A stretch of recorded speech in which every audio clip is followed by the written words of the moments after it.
फेल्डिन tablet का, तो फेल्डिन tablet, capsule और इंजेक्शन फॉर्म तीनों में अवेलेबल है। तो इसके फवायद क्या होते हैं, इसके नुकसानात क्या हो सकते हैं, तरीका इस्तेमाल क्या है और किन किन मसाइल में यूज होती है, ये सारी डिटेल इंशाल्लाह इस वीडियो में मैं आपको दूंगा। लेकिन उससे पहले आपसे गुजारिश है, अगर आप मेडिकल से रिलेटेड और अद्वियात से रिलेटेड हकीकत पे मबनी और इन्फॉर्मेटिव वीडियोस देखना चाहते हैं तो वीडियो को लाइक कीजिएगा और चैनल को भी सब्सक्राइब कर लें।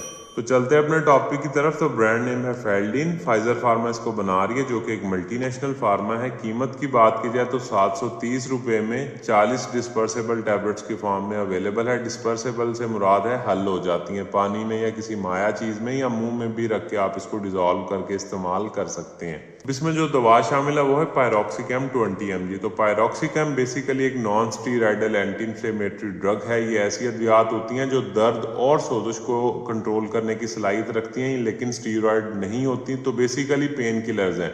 इसके अलावा ये बुखार को कम करने की भी सलाहियत रखती है। अब इसका इस्तेमाल जिन मसाइल में सबसे ज़्यादा होता है उसमें जोड़ों से रिलेटेड मसाइल हैं, यानी कि जोड़ों की दर्दें। उसकी वजूहात मुख्तलिफ हो सकती हैं, जिसमें पहले नंबर पर रूमेटॉइड आर्थराइटिस आ जाता है, यानी कि गैंठिया का मसला। तो ऐसे अफराद जिनको गैंठिया की वजह से जोड़ों में शदीद दर्द और तकलीफ होती है, इसमें होता ही है कि जोड़ों में शदीद सोजिश हो जाती है, मूवमेंट करते हुए शदीद दर्द होती है। तो ऐसे मरीजों में अक्सर इस तरह की दर्द और सोजिश को कंट्रोल करने के लिए इसका इस्तेमाल करवाया जाता है। इसके अलावा ऑस्टियोआर्थराइटिस, यानी कि उम्र के साथ साथ जोड़ कमज़ोर होते हैं, हड्डियां कमज़ोर होना स्टार्ट हो जाती हैं, जिसकी वजह से हड्डियां आपस में टकराती हैं और जोड़ों में सोजिश या दर्द की तकलीफ होना स्टार्ट हो जाती है। ख़ास तौर पे ये जो घुटनों के जॉइंट है ये ज़्यादा इफेक्टेड होते हैं उम्र के साथ साथ बुढ़ापे में।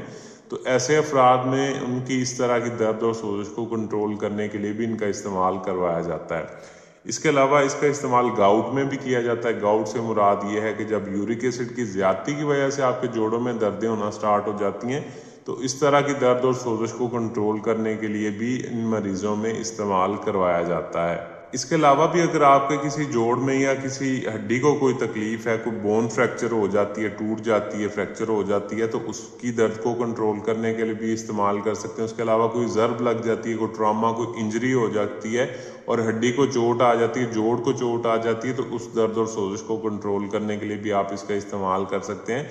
इसके अलावा इसका इस्तेमाल करवाया जाता है फ्रोजन शोल्डर में। अक्सर डायबिटिक पेशेंट्स में ये ज़्यादा देखने में मिलता है कि उनका जो कंधे का जोड़ है वो बिल्कुल मूवमेंट नहीं कर पाता, शदीद तकलीफ होती है उनको मूवमेंट करते हुए। तो ऐसे मरीजों में भी इसका इस्तेमाल करवाया जाता है। इसके अलावा बैक पेन या मोरों की तकलीफ हो आपको, यानी कि कमर में दर्द हो, मोरों की तकलीफ की वजह से, कोई डिस्क का प्रॉब्लम है, कोई नर्व पेन है, तो उसकी वजह से भी होने वाली दर्द और तकलीफ को कंट्रोल करने के लिए इसका इस्तेमाल किया जा सकता है। इसके अलावा शाइटिक नर्व का अक्सर जो दर्द होता है वो भी मोरों में डिस्क के मसले की वजह से हो सकता है या मोरों की किसी प्रॉब्लम की वजह से हो सकता है। तो उसमें भी वक्ती तौर पे उस दर्द और सोजिश को कंट्रोल करने के लिए इसका इस्तेमाल किया जा सकता है। इसके अलावा टेनिस पेन, ये जो एल्बो में दर्द होता है, तो उसमें भी इसका इस्तेमाल करवाया जा सकता है दर्द और सोजिश को कंट्रोल करने के लिए। इसके अलावा इसका इस्तेमाल पोस्ट ऑपरेटिव पेन, यानी कि अगर आपकी कोई सर्जरी, कोई ऑपरेशन वगैरह हुआ है तो उसके बाद जो उस जगह पे दर्द या तकलीफ होती है उसको कंट्रोल करने के लिए भी आप इसका इस्तेमाल कर सकते हैं। इसके अलावा पीरियड्स के पेन में, खवातीन में पीरियड्स के दर्द को रोकने के लिए भी इसका इस्तेमाल किया जा सकता है।